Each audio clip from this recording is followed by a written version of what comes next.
Thank you very much for staying. Especially after a long yet informative and inspiring day, and I would very much like to continue the conversations between the guest speakers and the audience. So the format for this roundtable would be the questions. We are taking questions from the audience, and then guest speakers will respond. And in the end of this roundtable, I would like to invite Professor Norma Field to speak to us, because as we all witnessed, she did an amazing job at representing others' voices.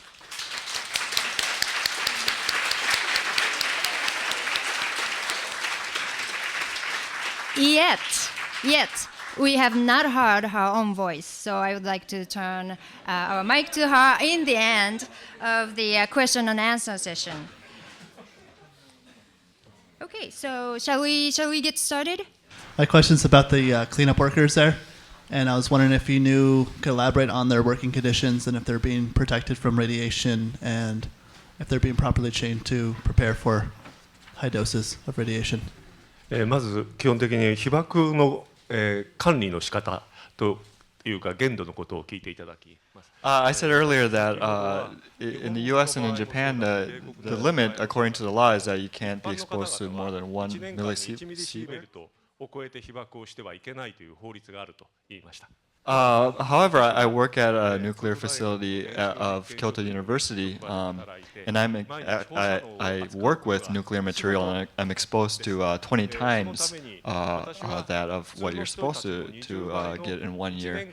And they asked me to bear with them in raising that limit. It's the same with the cleanup workers. They're asked to bear up to 20 times the legal limit of the exposure. So I'm sure it's the same for you and same for everybody else, that nobody really wants to be exposed to radiation. And it's the case with me and also people who are doing the cleanup duty. And the truth of the matter is that the people who are doing the work are contingent workers. And if you look at the data that's being officially sent out there, 96% of the workers are subcontract workers, and the actual official workers of the TEPCO are getting very little.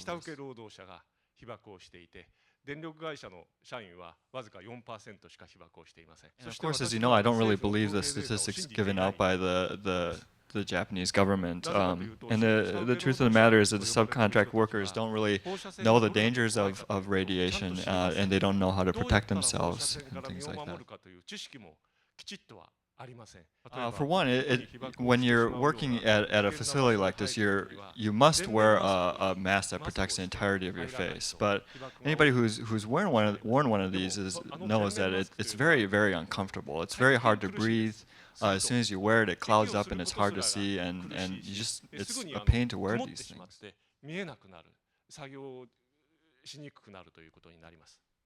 I've heard that there's many examples of subcontract workers taking these masks off immediately to go to work. So I had heard that workers were working under those conditions before the accident, but once the accident happened, we got into a situation where we needed to do a lot of work done very, very quickly.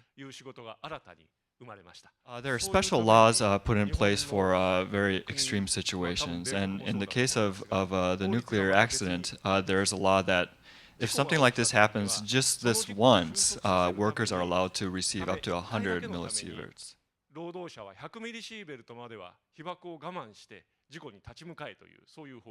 the situation was so bad, this time around the Japanese government changed that law and upped it from 100 to 250 instead.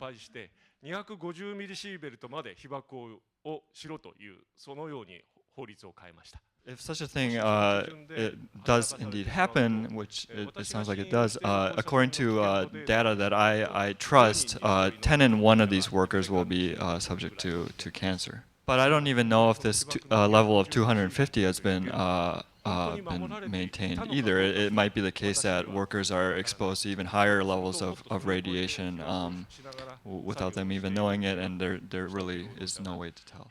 いたのかもしれないし、今でもいるのかもしれないと私は思っています。以上です。There's a well-known phenomenon in the nuclear industry called jumping or jumpers. And so a nuclear worker will reach their limit of radiation at one plant and they quit and leave and go to another plant. And there's no transfer of the information, the radiation information from one to another. The same is true in hospitals, doctors who keep track of how much radiation they have doing cardiac caths and whatnot. The hospital closes and they move to another facility and there's no transfer of that radiation to the other facility.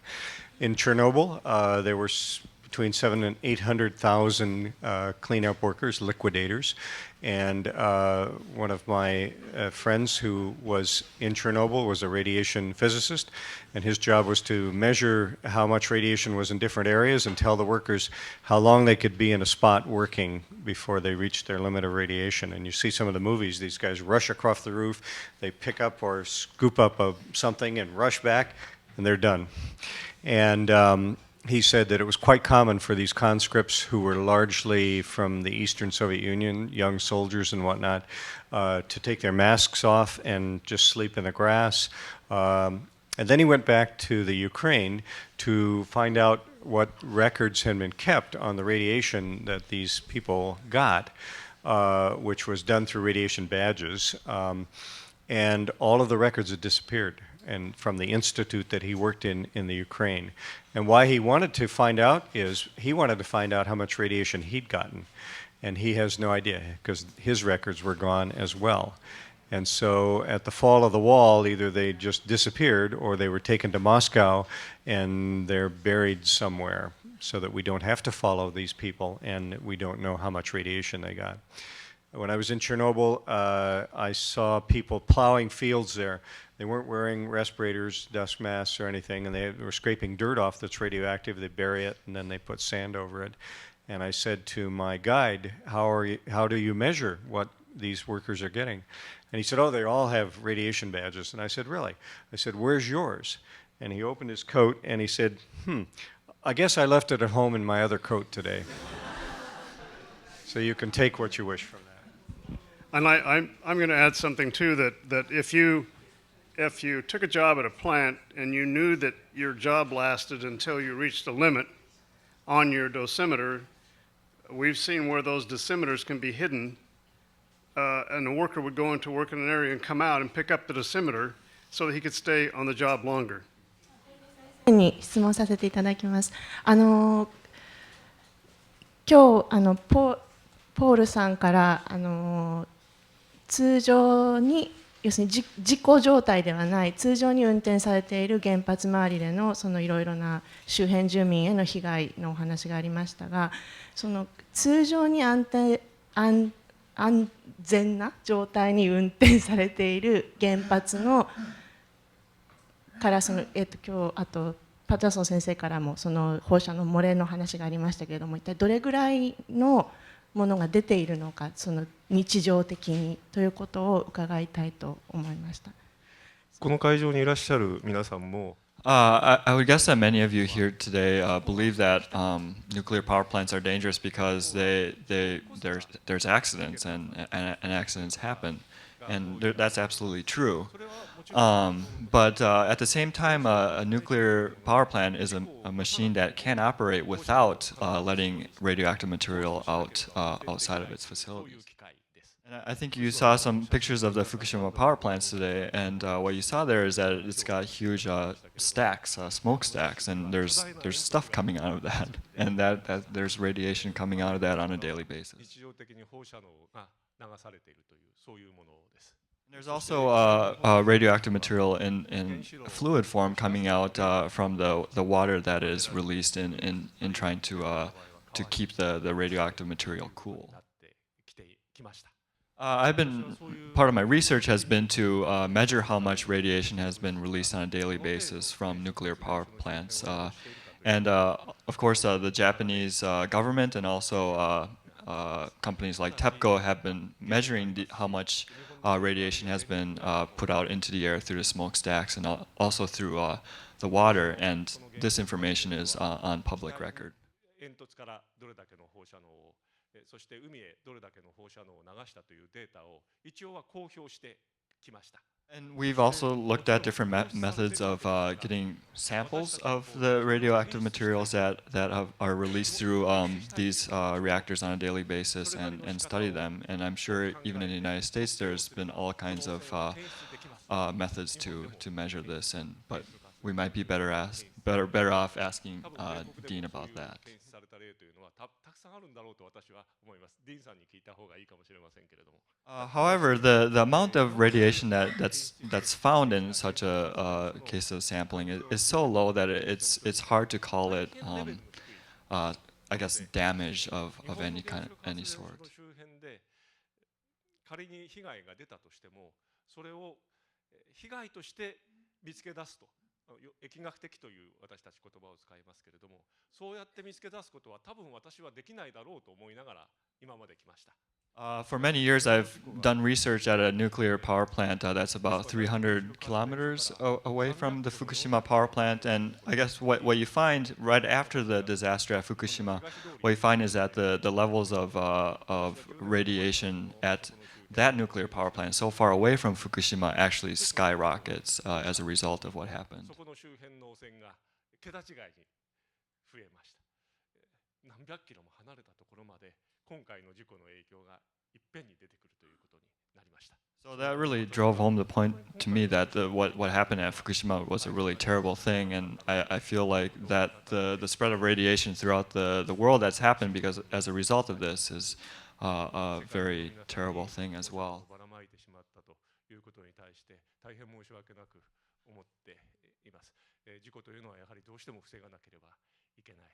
でもご質問の通り、平常運転時でも放射能が出ているということは皆さん心に留めておいてほしいと思います。あとはディーンさんがもし何かご存知ならばと。 So the studies on the effects of cancer around nuclear power plants have been quite mixed. An earlier study in the United States showed no effect whatsoever. And the National Academy of Sciences is currently gone through a phase 1 of developing a much more comprehensive and second study, because the first study was criticized fairly heavily on methodological grounds. And their phase 1 proposal or report is huge, and to do the study is going to cost a lot of money, take a lot of time, and be very expensive to do. 2 studies in Europe, one in Germany, and I think the other was in France or Belgium, did show increased cancer rates around nuclear power plants. So again, past studies have been mixed on this. I have mixed feelings about the National Academy of Sciences spending this much time and money doing this when I know that radiation's not good for us. I'm not sure that this is really going to prove anything, and we may end up arguing once again how many angels dance on the head of a pin here.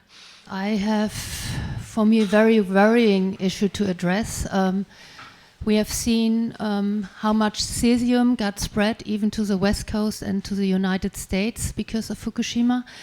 And we know from the reactor number 1 in Fukushima that the loads of fuel, it was already at its end of its lifespan. It was very close to get recharged again. And when fuel rods are being used, they produce plutonium. So they have 1% plutonium in them. That's why afterwards they go into the so-called reprocessing plant, plutonium fabric, where it's been taken out for weapons or other stuff. The other thing is the MOX fuel in the second reactor. We know there was MOX fuel inside, and MOX fuel contains 4% of plutonium when it's new. It produces even more as long as it is inside. So we calculated that in only the 3 ones which melted, exploded, whatever, it must be about 300 kilo of plutonium, which is a lot when you know that this is the deadliest thing, and that 1 millionth of a gram can cause cancer or causes cancer if you inhale it or ingest it or whatever. So, and it's also an alpha emitter, which means it's very difficult to detect comparing to cesium, which is better. So actually, my question is also to the doctor, what does it actually mean, 300 kilogram plutonium somehow being released partly into the ocean for the ocean life, arriving through the air, through the jet stream towards the United States, for the local workers, for the local population. And what you think about this issue? Because, for example, in Germany, we have the 9 nuclear reactors operating, and they all run 1/3 with MOX fuel too. Okay, I stop here. Thanks. It's very interesting that when Chernobyl went up, a group of us met with, about a month afterwards when we were in the area, with a very famous physicist who was involved with the building of the bomb, and et cetera. And he said, oh, no plutonium came out of Chernobyl. It didn't get hot enough to do it. But that was not true. He was wrong about that. Plutonium did come out of Chernobyl, and plutonium has come out of Fukushima, and I'll be interested to hear the comments about that. I don't know how far the plutonium has gone. It's hot particles they're larger particles. Clearly plutonium is a bad actor if it gets in your lungs, lodges in your lungs, can stay there forever, can go into your spleen, into your kidneys, and if there's enough can cause kidney failure. So I don't think we have good data at this point, and perhaps you can talk about how far plutonium has been measured out of the plant. I'd like to add one thing here just for a minute. On sampling, we've found in our studies that I believe I have very little confidence in any sampling values that's been done at the facilities. We've seen cases where they've given us temperatures, but the temperature elements that they're using have gone through severe accidents. And so we question the integrity of the instruments that they're using to try and make the measurements. As far as going in and taking air samples, they have the technology to do that, but we don't trust the data that we're seeing. And it's hard to calculate what that data is supposed to be based on the complexity of the accident. The water sampling they do in the canals to try and find out what's going on in there is the same way. And so what I have a problem with, I can't place any trust in what I see. A lot of times we were looking for maybe at least a trend in something. If the data's wrong, at least a trend up and down. And a lot of times you'd be looking at an instrument and you'd be relying on that data, and all of a sudden that instrument would start spiking up and down because it was failing. And so it's very difficult to get accurate data from instruments that are in the plant, and the data that they're going in to get it's hard to place confidence in the accuracy of the data. 私の知っていることをお答えしようと思います。You cited a measurement of plutonium that might have been released from the Fukushima power plant, and I'm not sure how we can get those numbers right now, but I doubt that it's that high. According to the official statement of after Chernobyl, I believe what they said was that the plutonium that was released was 4% of what was in the facility. So, for example, if we estimated that about the same amount, 4% of the plutonium was released in the case of Fukushima 2, then it would be similar to the number 300 kilograms that you cited. And as Dean just said, after Fukushima, many of the measuring tools to measure the radiation were broken in many places, so it's hard to get an accurate measurement, and even more so with plutonium. It takes a lot of time and a lot of care to measure plutonium. 事故当時、事故直後にはほとんどの測定がなされないまま、事故が進展してしまって、データそのものがないということも本当です。But nevertheless, little by little, we're getting studies of soil samples and samples from the plant life as to how much plutonium is released. And my impression thus far is that there's very little plutonium that's been released into the environment. 1/1,000,000th of the cesium-137 that's been released into the environment. プルトニウムの分析をしている研究者がいますけれども、そういうデータを見る限り、プルトニウムの放出量はかなり少ないと私は今は思っています。セシウム137の放出量に比べると多分100万分の1ぐらいです。Plutonium, of course, is one of the most poisonous of things that humans have created, and for that matter, we should pay very careful attention to what's happening with that. But nevertheless, I believe that cesium-137 is the radioactive material that we should pay the most attention to.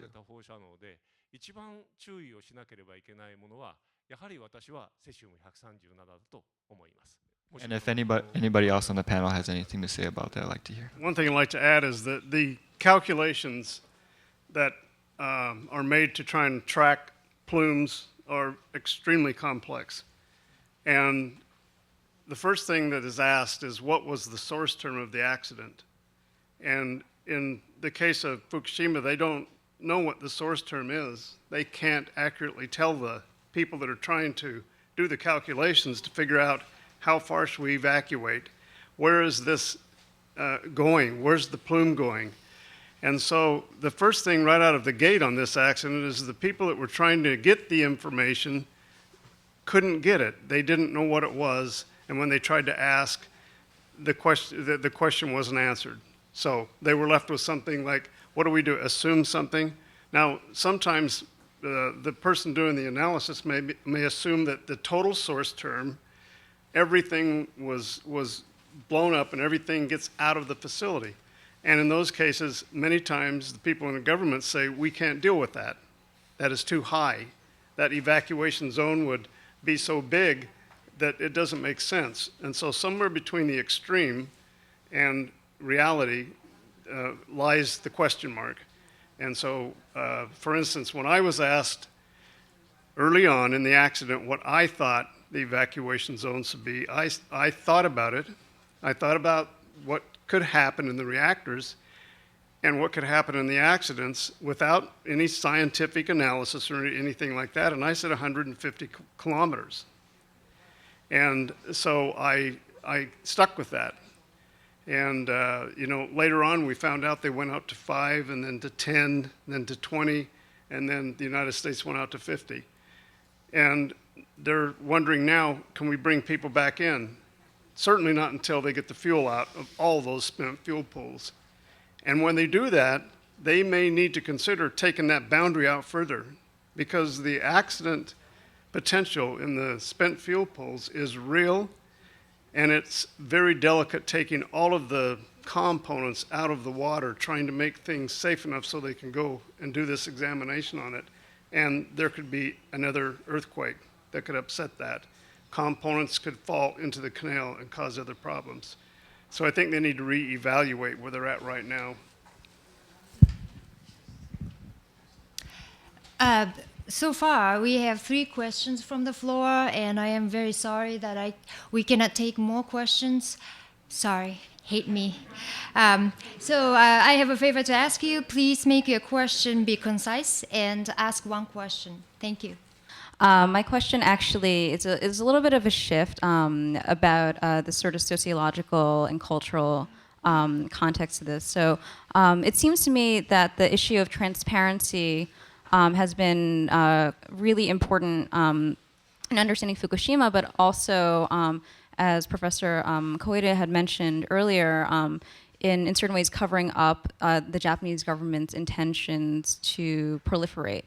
And so I'm just really interested in hearing your take on the relationship between Hiroshima and Nagasaki as events of catastrophic proportions that also have left a traumatic imprint, upon the culture of Japan, and how this may have affected the ways in which the government has foreign policy and kind of not been avoided transparency about nuclear risk as well as intentions to proliferate weapons. これは広島の方に伺ったことなんですけれども。So Hiroshima and Nagasaki survivors have been really discriminated against in Japan. But then when they got to hear that the nuclear energy could be used peacefully, then they thought that all the discrimination or kind of bad names that they have been given could be turned around. So that's what they felt, and that's what she heard from some Hiroshima Nagasaki survivors. そこをうまく利用されたっていうのはあるのではないかと思います。I'd like to talk about secrecy and X-ray. Our house is 7 miles northwest from 70 miles, northeast from Byron nuclear plant. This year, already 2 times accident have happened in Byron. At that time, local media was very, very quiet. Actually, I found the news at first through internet of Japanese site. Local TV said a small amount of tritium has released from vent from Byron nuclear plant, but not harmful to human being. This is the same sentence which I've heard a lot when it happened in Fukushima.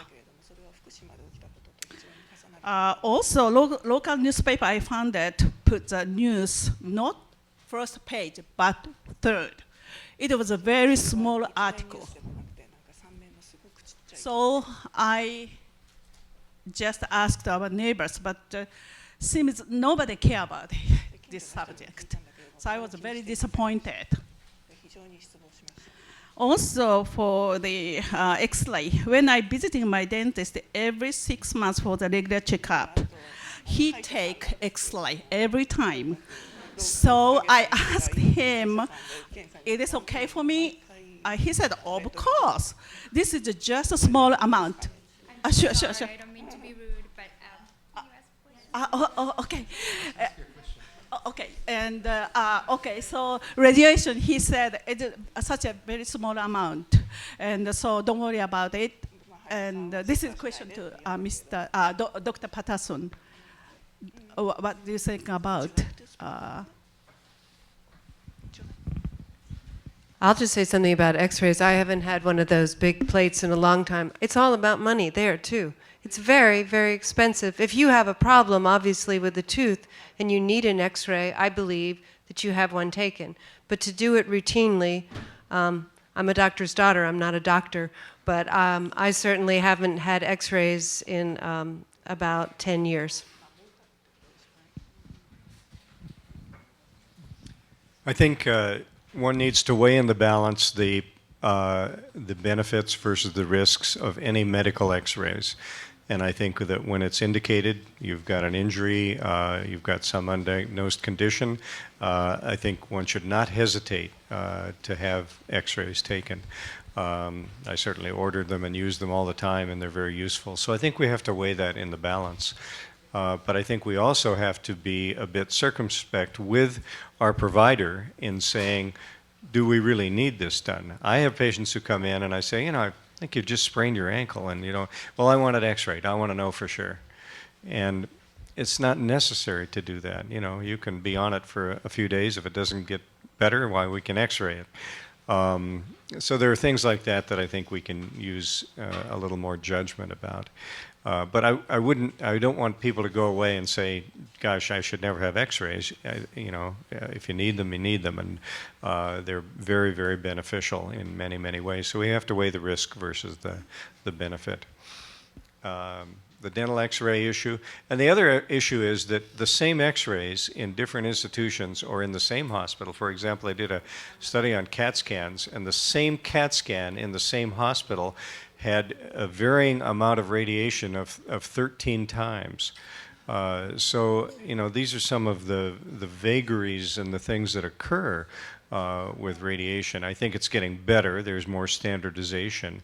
But certainly this has been a problem in terms of medical irradiation. You will never hear a release from a nuclear power plant, and you'll never hear them say, this is a really bad release, okay? This is going to hurt a lot of people, all right?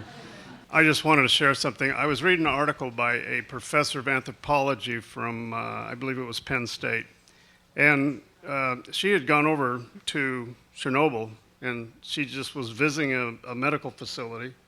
And there was a lady there with her daughter, and her daughter was having problems with thyroid. And so she was going to have a thyroid surgery. And one thing that the professor noticed is that she looked at her mother, and her mother had the same scar. And so it had gone through her mother's generation down to her. Additionally, what she was also saying is that the people in Japan have had 3 unprecedented disasters. And she said it's very difficult to come up with the metrics to measure what the impact is on the people in Japan because of the severity and the complexity of what's happened to them. シカゴからもですね、非常にこの震災でかなりの資金とかですねヘルプしまして、もうこれはもう世界からやったんだろうと思いますけども、実際にはどういうふうにこうなってるのか、我々、資金を出したところもですねわからないんです。で、ニュースやなんかでもですねあまりそういうところが出てませんし、ただ単にですね武藤さんがおっしゃっているようにその資金的に困っている方もいるということなんですけども、実際にこの世界からですね赤十字社を通したりいろんな資金が回っていると思うんですけども、それが実際に日本の政府がですね、実際に被害があった方々にですね回っているのか、その辺がちょっと知りたかったんですけども、もしご存知でしたら教えてください。実際福島県の場合ですと、被害というかその避難区域。Thank you so much for the warm support. The Japanese government, for the people who are within the evacuation zone, like 30 kilometers radius from the Fukushima power plant, well, they receive some compensation money from the government. And then she doesn't know in detail because the amount varies depending on the location of the household or people. But it's usually probably about $3,500 about per person. But then it could vary. But for those people who evacuated with their own will, who are not within the evacuation zone designated by the government, but then still try to evacuate, they receive nothing. 線量のあるところの方々がいるんですけど、その方々が自主的に避難しているんですね。そういう方々に対しての見舞い金というのはないと思います。Is the question whether the money is getting to the people? Yes. I think as an activist, all of us in this room, if we have affairs, we can talks or anything. This is what we've done in Atlanta to raise money to relocate. We only raised about $500, but we sent it to Green Action, to Eileen Miyoko Smith over there to help. If we could help one family for 1 week, it's something. But I think this is the way we have to keep it in the media, because since March 11th, it's dropped off. And so we really need at every point to be writing letters to the editor, to be talking to people, to bringing it up in our churches and our schools, and keeping it alive rather than. It's good that we're on email, but we need to do a lot more to keep it out there. その政府に She doesn't know where the governmental aid went to, and there is very difficult to know exactly where it went to. But then, such as Bobbie just said, that her group donated to Eileen Miyoko Smith's organization. If you donate to an individual or a small group donates to another small group in Fukushima or anywhere in Japan, then that's much easier to trace where the money went to, and you can make sure. Because people in the United States didn't know what to do, and many people ended up donating to Red Cross and those big organizations. What happened to that kind of money? I think the best way to ask the Red Cross in Japan. Red Cross. I would like to close this symposium with Professor Norma Field's remarks, and then, because of her enthusiasm and caring and sincerity and all those things brought these wonderful guest speakers to get together here.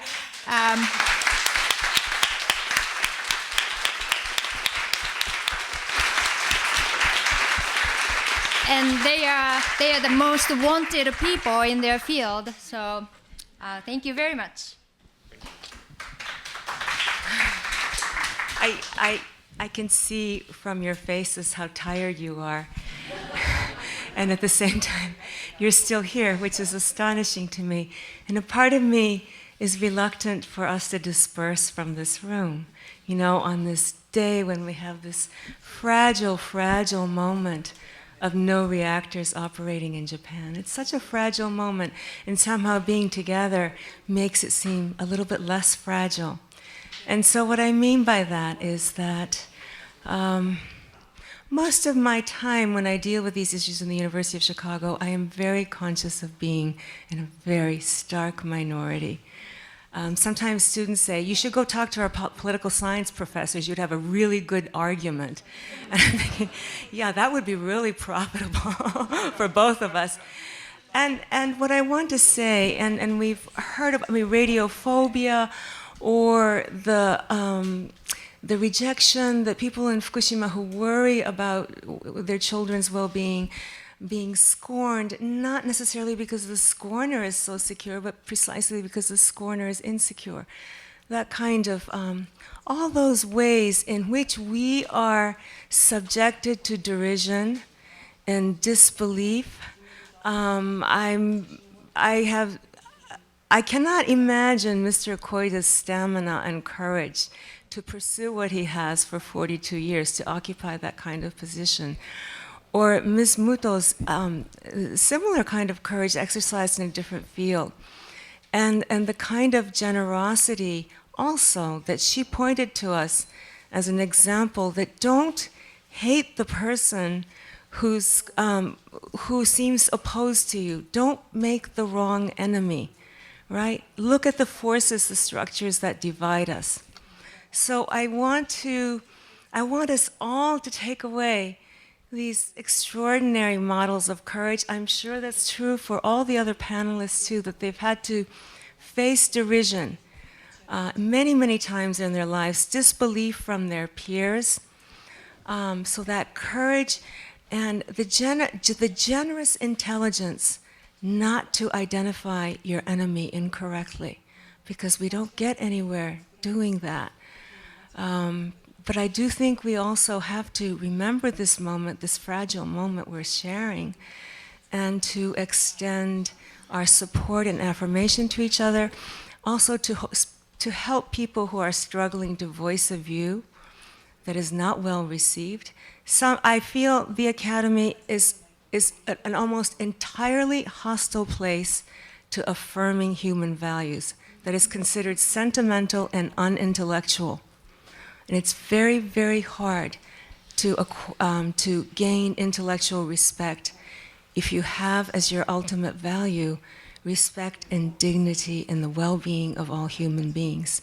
I think scholars have been extremely unimaginative and lazy in understanding how that too is an intellectual project. So thank you all so much. Thank you so much for being here. Let's not forget this very precious day we had together with at such expense, such effort on the part of our guests from far and near away, and a kind of emotional fatigue and burden that they've generously given us too. And I wish you all good health and good comrades wherever you turn. Thank you very much.